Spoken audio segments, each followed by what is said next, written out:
हमारे मन में गंदे विचार क्यों आते हैं? हम नहीं चाहते पर फिर भी हमारे मन में गंदे विचार आते रहते हैं। लेकिन क्यों?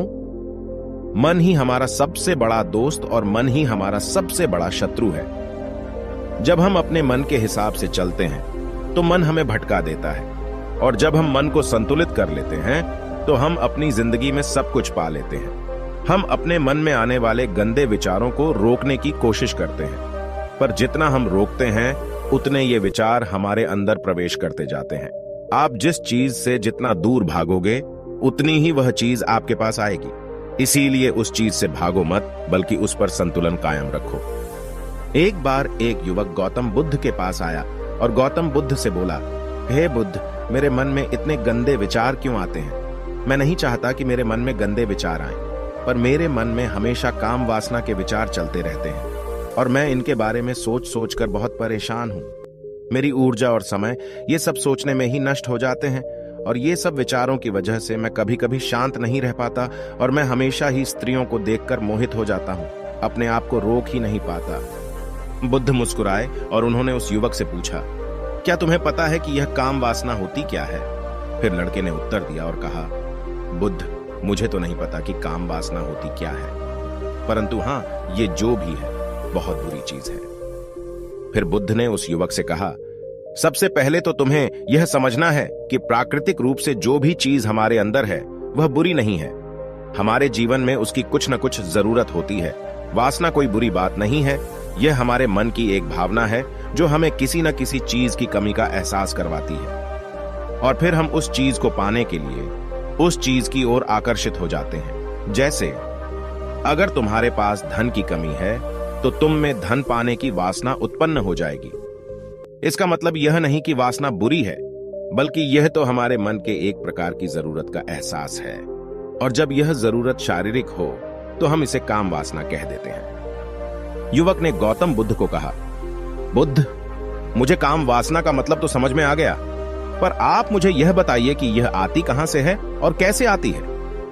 गौतम बुद्ध ने कहा, काम वासना कहीं से आती नहीं है, यह तो हमारे अंदर ही होती है, और इसका होना तो जरूरी भी है, तभी तो मानव जाति का विस्तार होगा। युवक ने कहा, जब यह हमारे अंदर ही है और जरूरी भी है तो फिर लोग इसे गलत क्यों बताते हैं? बुद्ध ने कहा, यही समस्या है। लोगों ने काम वासना को गलत तरीके से सोच लिया है, इसे छिपाने की और दबाने की कोशिश करते हैं। काम वासना गलत नहीं है, बल्कि काम वासना का गलत तरीके से प्रयोग करना गलत बात है। लोग जिसे पसंद करते हैं उसी के लिए जीने लग जाते हैं और उसके बारे में हमेशा सोचते रहते हैं, पर यह सब गलत है। बुद्ध ने युवक से कहा, क्या तुम्हें पता है कि जानवरों में भी काम वासना होती है? युवक ने उत्तर दिया, हां बुद्ध, जानवरों में भी काम वासना होती है, क्योंकि जानवर भी तो आखिर अपनी पीढ़ी को आगे बढ़ाएंगे। बुद्ध ने कहा, तो फिर हम जानवरों की काम वासना को क्यों गलत नहीं कहते? युवक ने कहा, मुझे नहीं पता महात्मा, आप ही मुझे बताइए। गौतम बुद्ध ने कहा, जानवर अपनी काम वासना का प्रयोग आनंद प्राप्ति के लिए नहीं करते, वह तो सिर्फ संतान उत्पन्न करने के लिए काम वासना का उपयोग करते हैं। जानवरों को प्रकृति ने इतनी समझ नहीं दी कि वह काम वासना को अपने सुख का आधार बना सके, जबकि मनुष्य अपनी समझ के बलबूते पर प्रकृति में पाई जाने वाली प्रत्येक वस्तु को अपने सुख के लिए अपने प्रयोग करता है। हम इंसानों ने ही काम वासना को अपने सुख का साधन बना लिया है, जबकि प्रकृति ने तो हमें अपने वंश को आगे बढ़ाने के लिए दिया था, लेकिन इंसानों ने इसे अपने जीवन का परम लक्ष्य बना रखा है, और इस तरह से काम वासना का बेलगाम हो जाना गलत है। युवक ने बुद्ध से पूछा, महात्मा जी, ये काम वासना हम पर हावी क्यों होती है? क्यों यह बेलगाम हो जाती है? तब गौतम बुद्ध ने कहा, सुनो, अब जो मैं तुम्हें बताऊंगा उसे तुम ध्यानपूर्वक सुनना। काम वासना का सारा खेल तुम्हें समझ आ जाएगा, तुम्हें तुम्हारे सारे सवालों का जवाब मिल जाएगा, बस तुम्हें ध्यान से सुनकर समझना है। फिर गौतम बुद्ध युवक को बताना शुरू करते हैं। एक बार की बात है, एक आश्रम में गुरु और उनके शिष्य रहते थे। शिष्य रोजाना आश्रम के बाहर स्थित गांव में दीक्षा लेने के लिए जाते थे। शिष्य जो गांव में भिक्षा लेने जाता था, उस रास्ते में एक नदी पड़ती थी जिससे वह रोज भिक्षा लेने जाता था। एक दिन उसने देखा कि एक लड़का पेड़ के पीछे छिपा है। उसने लड़के के पास जाकर पूछा, भाई, तुम इस पेड़ के पीछे छिपकर क्या देख रहे हो? लड़के ने कहा, अरे तुझे नहीं दिख रहा क्या कि मैं क्या देख रहा हूं? तब शिष्य ने नदी की तरफ देखा तो वहां पर कुछ लड़कियां पानी भर रही थीं। लड़कियां 14-15 साल की होंगी। तब शिष्य ने लड़के से कहा, अरे भाई, वहां पर तो लड़कियां पानी भर रही हैं, इसमें छिपकर देखने वाली क्या बात है? तब वो लड़का शिष्य की तरफ देखकर उससे कहता है, अरे पागल, तुम्हें दिखाई नहीं दे रहा क्या कि मैं क्या कर रहा हूं? वह परियां कैसे नदी से पानी निकाल रही है। जरा उनकी अदाओं को देखो, उनके कोमल शरीर को देखो, उनकी पतली कमर मटके को उठाते समय कैसे बल खाती है, और उनके बाल उनकी कमर पर कैसे लहरा रहे हैं, मानो सुंदरता बिखरी पड़ी हो। शिष्य फिर नदी की तरफ देखता है और इस बार वह देखता ही चला गया। अभी तक तो उसे कुछ भी नजर नहीं आ रहा था और वह बिल्कुल निर्भय था।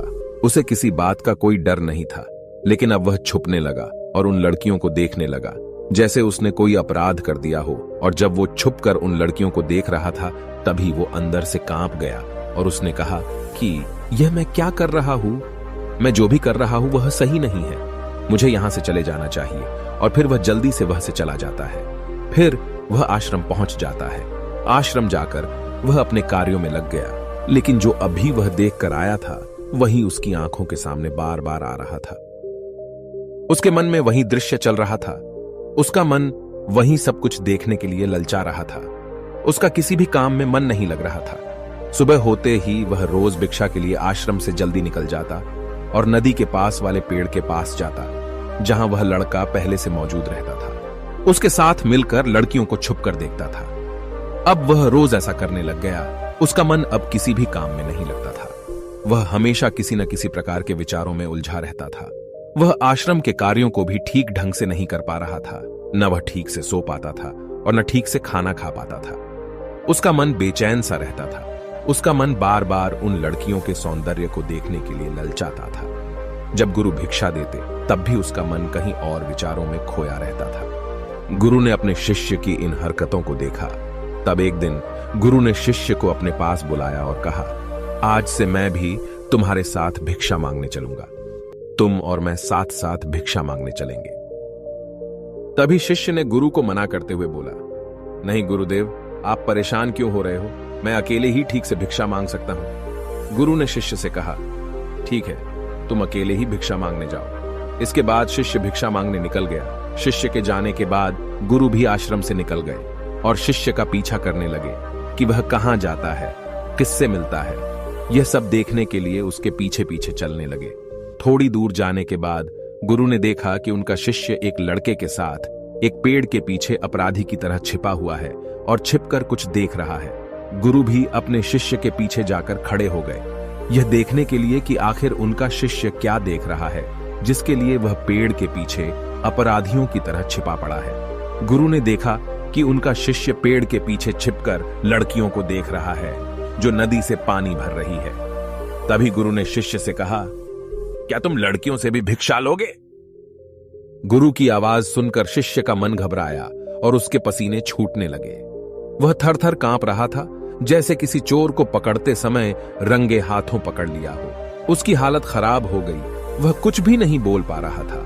वह लड़का जो शिष्य के साथ था वहां से भाग गया, जिससे शिष्य और भी घबरा गया था। उसके मुंह से कुछ टूटे फूटे शब्द ही निकल रहे थे। वह अपने गुरु से भी नजर मिलाने का साहस नहीं कर पा रहा था।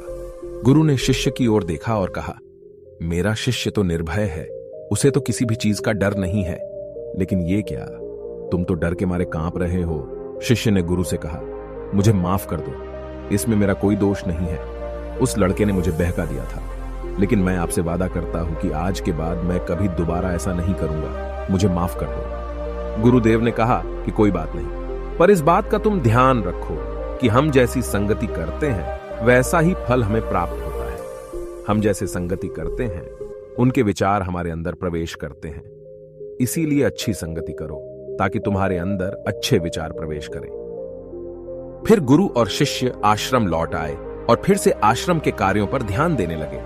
उसने उस रास्ते को छोड़ दिया और दूसरे रास्ते से जाने लगा। वह अपने काम को ध्यान से करता था, लेकिन धीरे धीरे उसके अंदर क्रोध उत्पन्न हो गया और फिर वह दूसरे शिष्यों पर क्रोध करने लगा और बेचैन हो गया।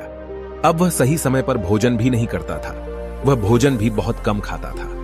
एक रात गुरु शिष्य के पास आए और उससे बोले कि तुमने मुझसे वादा किया था कि तुम अपना मन नियंत्रण में रखोगे। अब तक तुमने कितनी बार अपना वादा तोड़ दिया। यह सुनकर शिष्य अपने गुरु के चरणों में गिर गया और रोने लगा। रोते रोते ही उसने गुरु से कहा कि गुरुदेव, मैं कई बार अपना वादा तोड़ चुका हूं, फिर वादा कर लेता हूं, लेकिन हर बार मैं वादा तोड़ देता हूं। मेरा मन मेरे नियंत्रण में है ही नहीं। मैं बहुत कोशिश करता हूं कि मैं अपने मन से सारे बुरे विचारों को निकाल दूं, लेकिन मैं चाहकर भी ऐसा नहीं कर पा रहा हूं। फिर गुरु ने शिष्य को कहा, चलो मेरे साथ। गुरु शिष्य को आश्रम के बगीचे में लेकर गए और शिष्य से कहा, देखो यहां पर कुछ नालियां बनी हुई है जिससे नदी का पानी इन पौधों तक आ रहा है, और यह पानी निरंतर भाव से बह रहा है। क्या तुम इस पानी के बहाव को रोक सकते हो? शिष्य ने कहा, हां गुरुदेव, मैं इस बहाव को रोक सकता हूं। फिर शिष्य ने मिट्टी उठाकर उस नाली के छोर पर डाल दी। वह पानी थोड़ी देर के लिए रुक गया और फिर थोड़ी देर बाद उस रेत के ऊपर से पानी आया। गुरु ने शिष्य से कहा, अरे ये क्या, ये पानी तो रुका ही नहीं। फिर से उसने कुछ कंकर पत्थर उठाकर उसे नाली में डाल दी और फिर थोड़ी देर के लिए पानी रुक गया, लेकिन फिर थोड़ी देर बाद ही उन कंकर पत्थरों के ऊपर से पानी निकल आया। गुरु ने कहा, शिष्य यह क्या हुआ? पानी तो फिर से आ गया। तुम तो बोल रहे थे कि तुम इसे रोक दोगे। क्या हम किसी चीज को पूरी तरह से रोक सकते हैं? तब शिष्य ने कहा, कोई बात नहीं गुरुदेव, मैं इस पानी को तो रोक कर आपको दिखाऊंगा। फिर उसने एक बड़ा सा पत्थर लेकर आया और उसे नाली पर डाल दिया। पानी रुक गया। तब शिष्य ने गुरु से कहा, देखा गुरुदेव, मैंने कहा था ना कि पानी को मैं रोक दूंगा। मैंने पानी को रोक दिखाया। आपकी बात मैंने पूरी कर दी। गुरु मुस्कुराए और बोले, अच्छा जरा ध्यान से देखो, पानी रुक गया है क्या? वो तो पीछे की नाली तोड़कर बाहर आ गया और अगल बगल से बह रहा है। और ध्यान से देखो, इस पत्थर के आगे भी आ गया और यह पानी अपना रास्ता बदलकर फिर से आगे की तरफ बह जाएगा। फिर थोड़ी देर बाद ऐसा ही हुआ। फिर गुरु ने शिष्य को समझाया, तुम्हारे साथ भी तो ऐसा ही चल रहा है। तुम बार बार प्रयास कर रहे हो, बड़े से बड़ा प्रयास कर रहे हो, पर हर बार तुम्हारा प्रयास टूट रहा है और यह हमेशा टूटता ही रहेगा। यह पत्थर तुम्हारा प्रयास है और यह पानी तुम्हारे विचार। तुम कितना भी बड़ा पत्थर रख लो, लेकिन पानी तो अपना रास्ता बना ही लेगा। यह देखकर शिष्य ने पूछा, हे गुरुदेव, क्या कोई तरीका नहीं है जिससे मैं गंदे विचारों से बाहर निकल सकूं? गुरु ने कहा, एक तरीका है। यह पानी जिस नदी से आ रहा है, तुम वहां से इस पानी का रास्ता ही बदल सकते हो। गुरु शिष्य को एक नदी के पास ले गए जहां से उस बगीचे में पानी आ रहा था। गुरु ने शिष्य से कहा, वो पानी इसी नदी से जा रहा है। अगर हम यहीं से उसका रास्ता बंद कर दें जहां से पानी बगीचे में जा रहा है, तो क्या हम पानी को रोक नहीं सकते? शिष्य ने कहा, हाँ गुरुदेव, अवश्य ऐसा हो सकता है। मैं इस पानी को यहीं से बंद कर देता हूं। तब आगे की नाली में पानी जाएगा ही नहीं और फिर बगीचे में पानी ही नहीं जाएगा। फिर गुरु ने कहा, शिष्य अगर पानी बगीचे में नहीं जाएगा तो पेड़ पौधों को पानी कहां से मिलेगा? उन पेड़ पौधों को तो पानी की आवश्यकता है। फिर शिष्य ने विचार किया और कहा, मेरे मन में तो यह बात आई ही नहीं, इस पानी का बगीचे में जाना जरूरी भी है। गुरु ने कहा, और उन पेड़ पौधों में कुछ ऐसे हैं जिनको रोज पानी की आवश्यकता है, वो तो मुरझाकर मर ही जाएंगे। पानी तो हमें खोलना ही होगा। शिष्य ने गुरु की बात सुनकर पानी का रास्ता खोल दिया। तब गुरु ने पूछा, अगर हम इस नदी के पूरे पानी को बगीचे की तरफ मोड़ दें तो क्या होगा? शिष्य ने उत्तर दिया, गुरुदेव, वहां पर जितने भी पेड़ पौधे हैं वो सब गलकर नष्ट हो जाएंगे और वहां पर कुछ नहीं बचेगा। गुरु मुस्कुराए और बोले, तुम इस बात को समझो, हमें किसी भी चीज को रोकना नहीं है, बस हमेशा संतुलन बनाए रखना है। कम पानी से भी पौधे नष्ट होते हैं और ज्यादा पानी से भी पौधे नष्ट होते हैं। हमारा जीवन संतुलन से ही चलता है। गुरु ने शिष्य से कहा, अगर मैं तुम्हें कुछ कहूं कि तुम आम के बारे में मत सोचो, तो तुम्हारे मन में सबसे पहले किसका चित्र आएगा? शिष्य ने बोला, गुरुदेव, मेरे मन में तो पहला चित्र आम का ही आएगा। गुरु ने कहा, जब हम गंदे विचारों को जबरदस्ती रोकने का प्रयास करते हैं तो वे और भी मजबूती से हमारे अंदर प्रवेश करते हैं। इसीलिए हमें उन्हें कभी भी दबाने की कोशिश नहीं करनी चाहिए। फिर गुरु ने शिष्य को कहा, हमारे गंदे विचार बुरे लोगों की संगति करने की वजह से भी आते हैं। कभी कभी कामुकता हमारे अंदर होती नहीं है, लेकिन कुछ अश्लील लोगों के साथ रहने की वजह से ये हमारे अंदर हावी हो जाती है। फिर शिष्य ने कहा, गुरुदेव, आप सही कह रहे हैं, मैं अपने मार्ग से भटक गया था। फिर वह शिष्य उस रात बहुत ही चैन की नींद सोया। सुबह अपने कार्यों को पूरे मन से किया और फिर सुबह वह भिक्षा लेने के लिए उसी रास्ते से गया जहां वह लड़का आज भी पेड़ के पीछे छुपकर उन लड़कियों को देख रहा था।